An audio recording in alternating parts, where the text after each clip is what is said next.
jsem totiž piča, chápeš?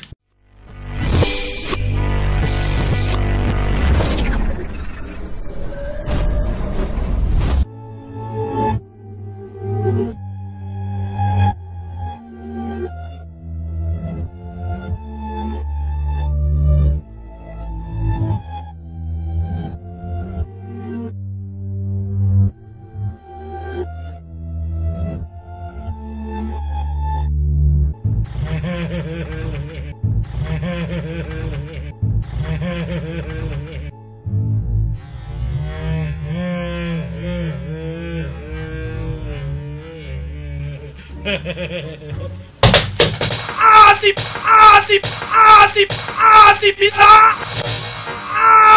Ty pičok! Ty kámo! To si dělá prdel! Dámy a pánové, vítejte v restauraci Grand Banala.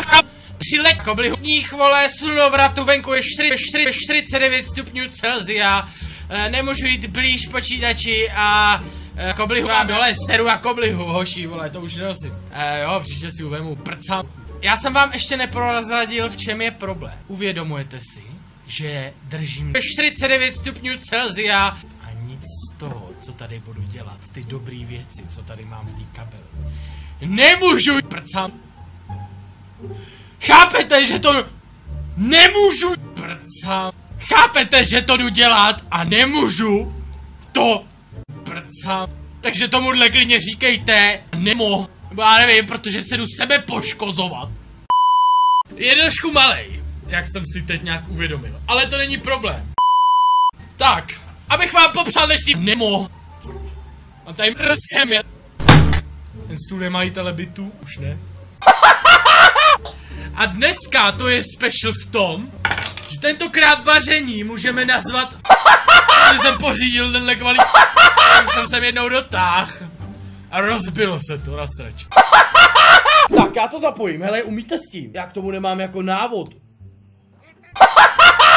Hej, to tak má bejt podle mě. To nenarovnám ani hovno. Au, pičo, zalomil jsem si tam. Nemo. Narovnej to, vem prcám.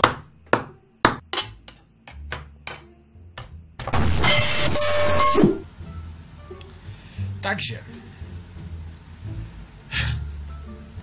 znáte číslo na protože už je to jednou spravovaný a mám z toho trošku strach.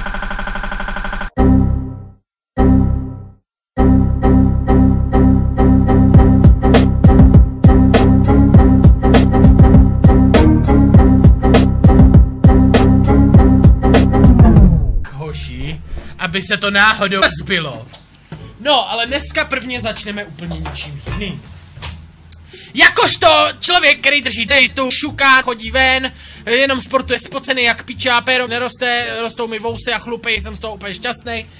Ale řekl jsem si, co si takhle udělat, holky. Já vím, že teďka můžu zase valit do holek. Já jsem si řekl, že dneska můžu valit do holek, protože jako už se můžu kurvit. Takže holky, já jsem si řekl, že dneska udělám něco lehčího pro vás. Pro vás, dámské osazenstvo. Všechny vás zdravím, ať už máš malý cecky, velký cecky, nebo žádný cecky. Ať už máš malý cecky, velký cecky, nebo žádný cecky. Malý cecky, velký cecky, nebo žádný cecky. Malý cecky, velký cecky, nebo žádný cecky. Malý cecky, velký cecky, nebo žádný cecky. Vagínu, která vypadá jak žraločí ploutev, poupátko, anebo zasranej věc do stodoly, je to úplně jedno, na téhle zmrzlině si smrcneš jako malá děvka. Ať už je 12, 14, nebo 49, nebo 80 a chystáš se zrovna do obchodu s lanama, že se pověsí. Takže dnešním pomocníkem při dělání zmrzliny bude tenhle stroj, který minule málem vyhořel, takže si nejsem úplně jistý, jestli to funguje. Tak.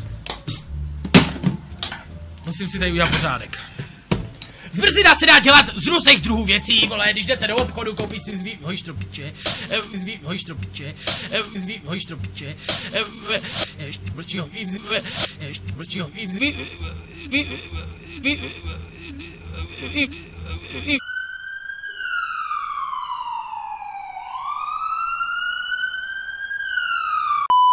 Když jdeš do obchodu, koupíš si spíčenou cukrovatou, hnusnou, sladkou zmrzlinu, která ti udělá, víš co? Víte, jak je nebezpečná zmrzlina? V tom jsou karcinogenní látky, který vám normálně vyskáčou pupeny na žaludu a je to 1:100%, může se vám, hovno, 1:1,000,000, může se vám to stane. Slyšel jsem o týpkovi v Indii, který si dal šmoulovou zmrzlinu, vyskákali mu vole modrý beďáky na šulínovi a pomalu, ale jistě mu ten šulín praskal. Vypadalo to jako folie, kterou dávali dřív do věcí, ta praskací folie, když ti poslali něco PPLkem, akorát to bylo modrý, chápeš to, ze zasraný šmoulový zmrzliny. Hoši, vůbec nevíte, takže udělat si zmrzlinu dietní doma, snadno a rychle, bez peněz, když umíš krást a když ne, tak si to zaplať.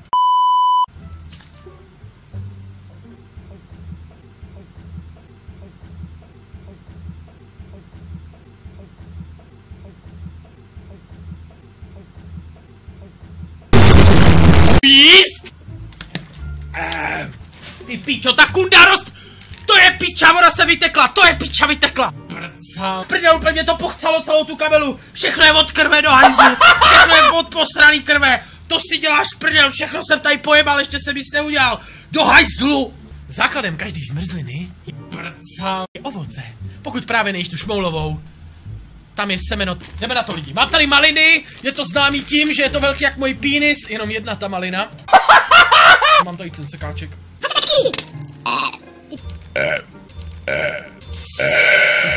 Ty pičo, tak nic. Ochu, bacha, ahoj, hoši, znáte i číslo na sanitku.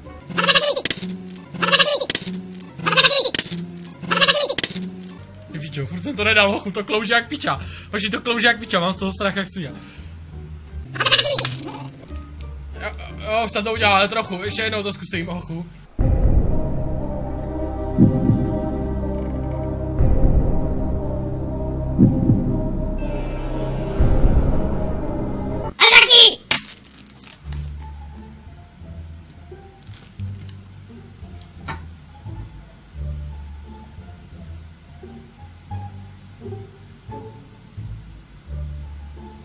Já nevím, jestli jste to viděli.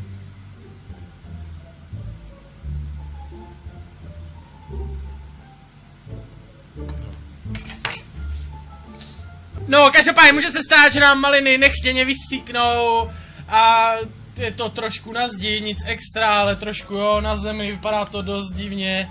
To je jedno, využijeme to, co máme, jo? Tak, pěkně. Kurva, saky. Úplně k piči, vole. Nesmíš se toho bát, i když ty maliny, čekuj, to vypadá jak normálně střeva, hochu.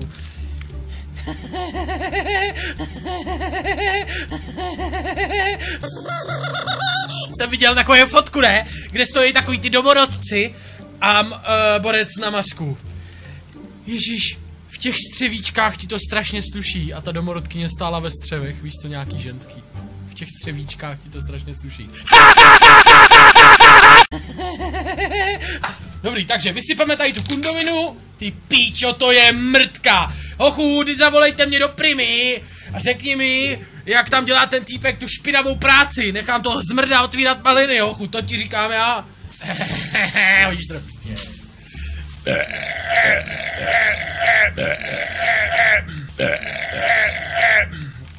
Tak, tady v tom dalším. Tak mám úplně nápad, úplně proč jsem to neudělal hned. Mám úplně rozumnější nápad.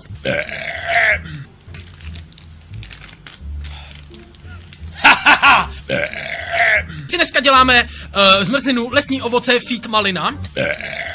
Tam říkáme já, takže to tam nasereš. Já to... ale nemůžu, protože... A teď jdeme udělat věc, na kterou se vůbec netěším. Jogurt. Pamatujete, jak jsme otvírali jogurt? Takovou chybu dělám. Jsem totiž píča. Chápeš?